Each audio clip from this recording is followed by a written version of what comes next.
ಒಬ್ಬ ತುಂಬ ಹಿರಿಯ ರಾಜಕಾರಣಿಯ ಮಾತು ಸ್ವಾಮೀಜಿ. ರಾಜಕಾರಣಿ ಯಾರು ಅವ್ರ ವಿಷಯ ಬಿಟ್ಟುಬಿಡೋಣ, ಅವ್ರು ಹೇಳಿದ ಮಾತನ್ನು ಅಷ್ಟೇ ತೆಗೆದುಕೊಳ್ಳೋಣ.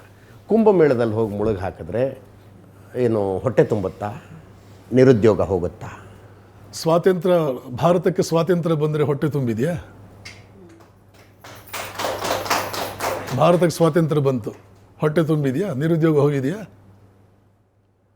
ಇವರೇ ಹೇಳ್ತಿದ್ದಾರೆ ಹೊಟ್ಟೆ ತುಂಬುತ್ತಾ ಅಂತ. ಹಾಗಾದ್ರೆ ದಟ್ ಮೀನ್ಸ್ ಹೊಟ್ಟೆ ತುಂಬದಿರೋರು ಬಹಳ ಜನ ಇದ್ದಾರೆ ಅಂತ ಅರ್ಥ. ಹೌದು ಹೌದು. ರಾಮರಾಜ್ಯ ಮಾಡಿಬಿಡ್ತೀವಿ. ಎಲ್ಲಾಯ್ತು ನಿಮ್ಮ ರಾಮರಾಜ್ಯ? ಯಾವ ರಾಮ ಅವನು? NT ರಾಮರಾವ? ಸ್ವಾತಂತ್ರ್ಯ ಬಂದರೆ ಹೊಟ್ಟೆ ತುಂಬುತ್ತಾ? ಎಲೆಕ್ಷನ್ ಮಾಡಿದ್ರೆ ಹೊಟ್ಟೆ ತುಂಬುತ್ತಾ? ವಿಧಾನಸೌಧ ಕಟ್ಟಿ ಒಳಗಡೆ ಕೂತ್ಕೊಂಡ್ರೆ ಹೊಟ್ಟೆ ತುಂಬಿದೆಯಾ? ಕೆಲವರು ತುಂಬಿದೆ ಅಂತ. ಆಫ್ಕೋರ್ಸ್ ಇದು ಹೊಟ್ಟೆ ತುಂಬಿದೆ.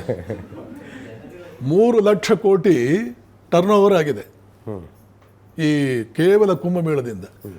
50 ದಿನದಲ್ಲಿ 3 ಲಕ್ಷ ಕೋಟಿ ಟರ್ನ್ ಓವರ್ ಆಗುವಂತಹ ಒಂದು ಅದ್ಭುತವಾದ ಯಾವುದಾದ್ರೂ ಆರ್ಥಿಕ ವ್ಯವಸ್ಥೆ ಈ 75 ವರ್ಷಗಳಲ್ಲಿ ಸ್ವತಂತ್ರ ಭಾರತ ಎಲ್ಲಾದರೂ ಮಾಡಿದೆಯಾ? ಅದು ಬಿಡಿ, ಅಲ್ಲಿ ನೀವು ನಮಗೆ ಇಂಡಿಯನ್ಸ್ಗೆ ಅಡ್ಮಿನಿಸ್ಟ್ರೇಷನ್ ಬರಲ್ಲ. ಆ ವಿನ್ಸ್ಟನ್ ಚರ್ಚಿಲ್ ಹೇಳಿದ್ದ 47ನೇ ಇಸ್ವಿನಲ್ಲಿ ಸ್ವಾತಂತ್ರ್ಯ ಕೊಡೋ ಕಾಲಕ್ಕೆ Clement Attlee prime minister, Indian independent act ಅದನ್ನು ಇದು ಮಾಡಬೇಕು ಅಂತ ಹೋಗೋ ಕಾಲದಲ್ಲಿ ಚರ್ಚಿಲ್ ಆಪೋಸಿಷನ್ ಲೀಡರು ಏನು ಹೇಳಿದ್ದ? The power is going into the hands of rascals and rogues. Indians cannot rule themselves. They are men of straw, ಹುಲ್ಲುಕಡ್ಡಿ ಅಂಥ ಜನ.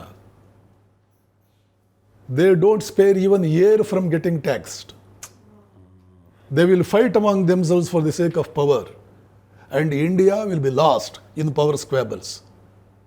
ತಾತ್ಪರ್ಯ ಏನು? ಅಡ್ಮಿನಿಸ್ಟ್ರೇಷನ್ನ ಗಂಧಗಾಳಿ ಗೊತ್ತಿಲ್ಲ ಇವ್ರಿಗೆ ಅಂತ.